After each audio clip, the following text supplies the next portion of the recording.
the U.S. military is using some upgraded technology that they've been utilizing on the battlefield, trying to stop vehicles that may have explosives or could be being used as a threat.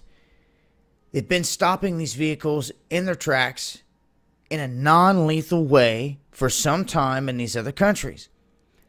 Now, imagine if this is implemented in America.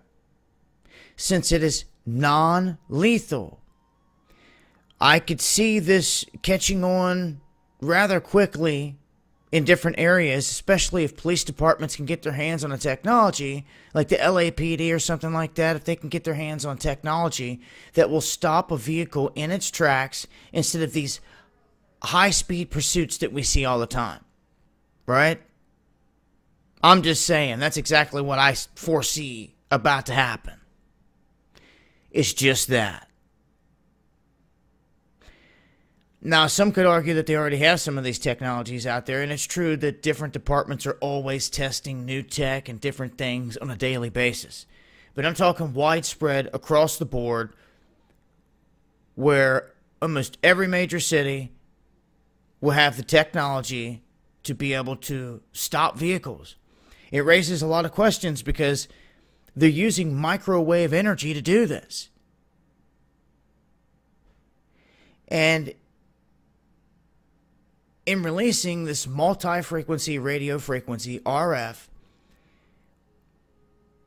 it's basically what they call their RFVS vehicle stopper, your radio frequency vehicle stopper, which uses high power microwaves, HPMs, to stop the car dead in its tracks, or it would start coasting and eventually stop.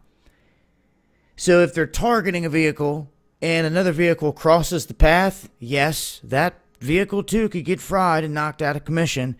And if there's a busy highway and this car's on the chase and they try to use it and there's several different vehicles to get hit by it, well, they're probably going to go down too. But at this point, this is what they're talking about, this tech here where they can demobilize cars. Now, it's good in many ways, especially in the battlefield when you see an approaching vehicle that be packed full of explosives or anything like that, and you can just stop it. But if they start to turn this on everyday people, is what I'm saying, just like they did with all the rest of the stuff that people said, oh, it'll never happen, in terms of using the equipment out at the protest where they were sucking everyone's information off their cell phones. That was real. The technology's real. You ever been to D.C.? Yeah. Go up there a couple times and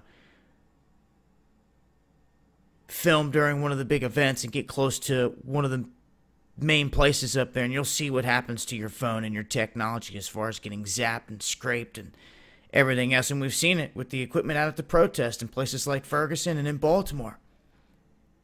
Utilized. But more information here on this at the link that I'll leave below. Wanted to make mention of it. This has been Dabu7. Peace.